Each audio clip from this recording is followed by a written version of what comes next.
बिस्मिल्लाहिर्रहमानिर्रहीम अस्सलाम वालेकुम दोस्तों, कैसे हैं आप सब। मैं हूं जानसारी और आप देख रहे हैं जानसारी फूड सीक्रेट्स। अल्लाह कदे आपके खानों में, आपके रिस्क में, आपके जायकों में। तो मेरे पास जब भी हम घर पे सीख कबाब बनाते हैं तो वो टूट जाते हैं, सीख के ऊपर रहते ही नहीं है। कौन से स्पेशल मसाले हैं जिसकी खुशबुएं हमें चाहिए हैं, कौन से ऐसे टिप्स एंड ट्रिक्स हैं जो आपको नहीं पता और पता होने चाहिए, और कौन सा ऐसा तरीका है जिससे इसको हम महीनों तक फ्रीज़र में सेव कर सकते हैं। इंशाल्लाह आज ये सभी बातें मैं आपको इतनी डिटेल से बताऊंगा कि आपको मज़ा आ जाएगा, और असल टेस्ट क्या होता है वो भी मैं आपको बताऊंगा, जिसका सीख कबाब मशहूर है जिस वजह से। चलें जी, बिस्मिल्लाहिर्रहमानिर्रहीम। तो यहाँ पे हमने लिया है बोनलेस बीफ, यानी कि बड़ा गोश्त हड्डी के बगैर, ठीक है। यह आपने साफ़ सुथरा इस तरह का लेना है और पानी के बगैर होना चाहिए। यह है चर्बी, 1 किलो मैंने गोश्त लिया है और 1 पाव मैंने चर्बी ली है। यही तनासुब आपने करना है, इससे कम चर्बी नहीं करनी। और चर्बी ये इस तरह की होनी चाहिए। एक होते हैं पल्ले, वो चर्बी नहीं होती, चर्बी होती है इस तरह की मोटी मोटी, ये देखें आप, ठीक है। इसी तरह की आपने लेनी है। और तनासुब मैं फिर बता दूं, 1 किलो गोश्त में आपने 1 पाव चर्बी लेनी है कम से कम, ठीक है। 300 ग्राम कर दें तो उससे भी ज़्यादा बेहतर है। चलें जी, बिस्मिल्लाहिर्रहमानिर्रहीम। अब हमें चाहिए एक फूड प्रोसेसर या चॉपर। इसके अंदर हम इसको अच्छे से पीस लेंगे, इसका हम बना लेंगे कीमा। यहाँ पे जिस चीज़ का आपने ख्याल रखना है वो ये है कि कीमा आपने बिल्कुल बारीक रखना है, मोटा नहीं होना चाहिए। जितना आप इसको बारीक कर लें उतना ही अच्छा है। अगर आपने ये कसाई से करवाना है तो फिर आपने उसको कहना है कि सबसे बारीक जो जाली होती है उसमें 2 दफ़ा इसको गुजार ले, ठीक है। ये देखें। अच्छा, इसमें ना जो फूड प्रोसेसर होता है या चॉपर होता है उसमें इस टाइप के ना कुछ रेशे बच जाते हैं जो इसमें चॉप नहीं हो पाते, पिसते नहीं हैं, उनको आपने निकाल लेना है, ठीक है। उसके बाद बिस्मिल्लाहिर्रहमानिर्रहीम खूबसूरत सा एक बॉल लेंगे, उनमें इसको कर देंगे ऐड। अब यहाँ पे एक बहुत बड़ी चीज़ आ जाती है, प्याज कैसे ऐड करना है, ठीक है। तो उसके लिए हम चलते हैं प्याज की तरफ। तो यहाँ पे मेरे पास है 3 पाव प्याज, ठीक है। 1.25 किलो टोटल गोश्त है हमारा, और उसका हाफ 3 पाव प्याज मैं यहाँ पे यूज़ कर रहा हूँ। अभी ये आपको दिखने में ज़्यादा लग रहा होगा, लेकिन जब हम इसको पीस लेंगे तब ये बिल्कुल थोड़ा सा हो जाएगा। कैसे, मैं आपको बताता हूँ। यहाँ पे हरी मिर्ची है तकरीबन 8 से 10, और ये मैं इसमें यूज़ कर रहा हूँ यहीं पे प्याज में। और बहुत ही एक अहम चीज़, पुदीना, ठीक है। पुदीने के 15 से 20 आपने पत्ते अच्छे से धोकर इसमें ऐड कर देने, इसका फ्लेवर बहुत अच्छा लगता है सीख कबाब में। अब आपने इन प्याज़ों को पीस लेना है। अगर आपके पास ये चॉपर, ये फूड प्रोसेसर नहीं है तो आप इसको ग्रेटर के साथ, जिसको कद्दूकश कहते हैं, उससे भी इसको कद्दूकश कर सकते हैं प्याज को, ठीक है। उसके बाद ये देखें कुछ इस तरह से हो जाएगा। अब ये पानी बहुत ज़्यादा छोड़ेगा प्याज, ठीक है। मैं आपको दिखाता हूँ, ये देखें। ये पानी जो है ये हमें इसमें से करना है रिमूव, ठीक है। यही वो पानी है जिस वजह से ज़्यादातर कबाब टूट जाते हैं। चलें जी, बिस्मिल्लाहिर्रहमानिर्रहीम। अब हमने क्या करना है, हमें यहाँ पे चाहिए, इसको ब्लेड को पहले रिमूव कर देते हैं।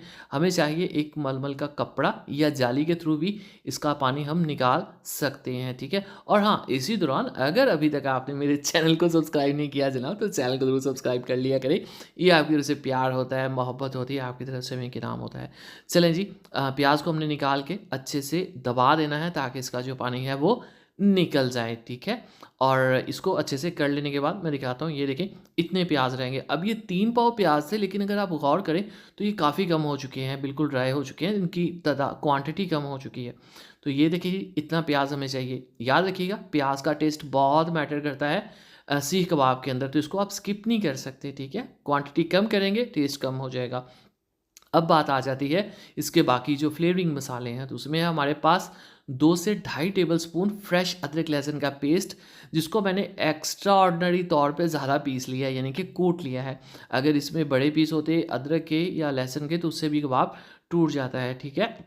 अब ये है हमारे पास लेमन, एक लेमन इसमें हम निचोड़ेंगे, जिससे इसका फ्लेवर बहुत ही अच्छा हो जाएगा और इसको गलाने में भी मदद करेगा कीमे को, ठीक है।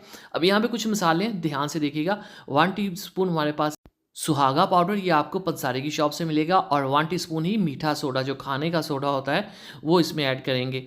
इन दोनों से कबाब जो है वो मजबूत होते हैं, टूटते नहीं, और वो अच्छे से जुड़े भी रहते हैं। 1 टेबल स्पून और 1 टीस्पून इसमें नमक जाएगा, क्योंकि प्याज काफ़ी है इसलिए नमक थोड़ा ज़्यादा है। और लाल मिर्च का पाउडर इसमें हम तकरीबन 2 टीस्पून की ऐड करेंगे, क्योंकि हमने हरी जो मिर्च है वो काफ़ी ऐड की है। काली मिर्च भी 2-3 तरह की जानी है, तो उस लिहाज से ये मिर्च थोड़ी सी हम कम ही ऐड करेंगे। और अगली चीज़, हल्दी 1 टीस्पून ऐड करेंगे। और जो खुश धनिया है ना, वो मैंने अभी फ्रेश दरदरा सा कूट के ऐड किया है, ठीक है। 2 बातें, एक पड़ा हुआ आपने नहीं ऐड करना, दूसरा आपने पाउडर वाला ऐड नहीं करना। 3 टेबलस्पून है और 1 टीस्पून ज़ीरा मैंने अभी कूट लिया था दरदरा सा, ये ऐड कर देंगे। और ये हमारे पास 2 मसाले कबाब के बहुत हैं। ये गोल-गोल जो नज़र आ रहे हैं इसको बोलते हैं कबाब चीनी। ये काली मिर्च की तरह होता है लेकिन इसकी टेल होती है, खुशबू अच्छी होती है। ये दूसरी है हमारे पास पिपली। ये दोनों ही काली मिर्च की एक किस्में हैं। ये मैंने अच्छे से कूट के ऐड कर लिए हैं, तकरीबन हाफ़ टी स्पून से 1 टीस्पून के करीब। ये कबाब को कह लें कि कबाब की खुशबू यही मसाले देते हैं। बहुत अहम है, ये दोनों पंसारी की शॉप से मिलेंगे, पिपली और कबाब चीनी। हाफ़ टी स्पून काली मिर्च रेगुलर इसमें हम ऐड कर देंगे। अब आपने क्या करना है, अच्छे से इसको मिक्स करना है। बॉल थोड़ा-सा छोटा है, सामान ज़्यादा है, मैं 2 बॉल में करके इसको अच्छे से मिक्स करके आता हूँ। ये देखिए जी, अच्छे से मिक्स हो गया। अब बात ये आ जाती है, अगर आपसे यहाँ पे ये मिक्सचर पतला हो जाए तो आप क्या कर सकते हैं? आप इसमें बेसन भून के थोड़ा-सा ऐड कर सकते हैं, आप इसमें ब्रेड क्रम्ब्स ऐड कर सकते हैं, या आप इसको बड़े से बर्तन में फैला के अच्छी तरह से पंखे के नीचे रख के भी ड्राई कर सकते हैं, ठीक है? लेकिन हमने चूँकि फ़ॉलो किए सारे रूल्स, तो इसलिए ये बिल्कुल भी पतला नहीं है। इसको हम स्टे देंगे कम से कम 3 से 4 घंटे का, उसके बाद बिस्मिल्लाहिर्रहमानिर्रहीम।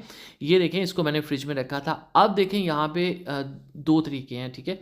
एक तरीका तो ये, हम हाथों को ग्रीस करके, हमारे पास एक सीख है जिसकी मदद से हम इसको शेप देंगे, ठीक है? एक बड़ा सा पीस पकड़ के हाथों से दबाएँगे ताकि इसके क्रैक्स जो हैं ख़त्म हो जाए और अच्छे से ये एक जान हो जाए। उसके बाद बिस्मिल्लाहिर्रहमानिर्रहीम, हमारे पास है एक सीख प्रोफेशनल टाइप की, इसके ऊपर रख के आपने, मैं थोड़ा-सा इसको फास्ट फॉरवर्ड कर देता हूँ, बहुत ही आसानी से इसके ऊपर चिपक जाएगा। मैं आपको दिखाऊँगा, ये इससे गिरेगा बिल्कुल भी नहीं है क्योंकि हमने सभी रूल्स को अच्छे से फॉलो किया है। तो ये देखें, ये बहुत अच्छे से आप इसको कोई भी शेप डिज़ाइन दे लें, ये देखें। और मैं आपको दिखाता हूँ, ये गिरेगा इससे बिल्कुल नहीं।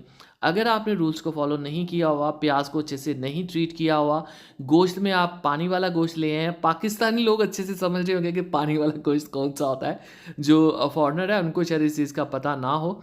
तो ये देखें, बिल्कुल कबाब नहीं टूट रहा। अच्छा, एक और तरीका है, अगर आपके पास ये सीख नहीं है तो आपने क्या करना है, देखिए इतना ज़रूरी नहीं होता कि आप सीख यूज़ करें कबाब बनाने के लिए इतनी मुश्किल से। देखिए, आप बिल्कुल हाथों से इस तरह से कबाब की शेप दे लें, परफेक्ट है, कोई इसमें प्रॉब्लम नहीं है। अब मैं आपको बताता हूँ इसको फ्राई कैसे करना है, सेव कैसे करना है। बिस्मिल्लाहिर्रहमानिर्रहीम। तो यहाँ पे फ्लेम को मैंने थोड़ा-सा हाई करके कबाब को ऐड किया है, उसके बाद मैंने फ्लेम को कर दिया है लो। अगर आपने लो फ्लेम के ऊपर कबाब को फ्राई किया तो वो फूल जाएँगे, वो टूट जाएँगे। एक दफ़ा हाई फ्लेम में ऐड करेंगे तो ऊपर से स्ट्रॉन्ग हो जाते हैं, फिर हम फ्लेम लो करके इसको अच्छे से दोनों साइड से पका लेंगे, ठीक है? उसके बाद बिस्मिल्लाहिर्रहमानिर्रहीम, हमने इसको सेव कैसे करना है, प्यारी सी कढ़ाई में पानी ऐड करके हम इसको स्टीम करेंगे और जब ये गर्म हो जाएगा, स्टीमर रख देंगे। स्टीमर के ऊपर हम इसको थोड़ी सी ऑयलिंग कर लेंगे, उसके बाद आपने कबाब को इसके अंदर रख के स्टीम कर लेना है। और ये वो तरीका है जो प्रोफेशनली यूज़ होता है। जितनी भी कंपनीज़ के आप फ्रोज़न ये सीख कबाब या कोई भी चीज़ें लेते हैं, वो इसी तरह से स्टीम की जाती हैं, फिर उसको सेव किया जाता है। इससे 2 फ़ायदे होते हैं, एक तो ये बहुत अच्छे से प्रिज़र्व हो जाता है, ख़राब नहीं होता, दूसरी बात इसकी शेप जो है वो मेंटेन हो जाती है। ठीक हो गया? तो ये लें जी, ये कबाब देखिए, मैंने इसको आई थिंक कोई 4 से 5 मिनट स्टीम किया है जस्ट, अभी ये हाफ़ डन है, कच्चा है ये बिल्कुल, ठीक है? इसी तरह इसको ठंडा करके आपने क्या करना है, फ्रीज़र में फ्रीज़ कर लेना और जब पकाना है तब 5 मिनट पहले निकाल के आपने इसको फ्राई कर लेना है। चलें जी, बिस्मिल्लाहिर्रहमानिर्रहीम। तो माशाअल्लाह, अल्हम्दुलिल्लाह, देखें जी मेरे अल्लाह की शान, उसकी रहमतें, नेमतें और बढ़ते दूसरे खाना मेरे पास तो शानदार सीख कबाब तैयार है। इसी तरह पेशावरी कबाब के लिए, शामी कबाब के लिए हमारे चैनल के सेक्शन में जाइए। अगली वीडियो तक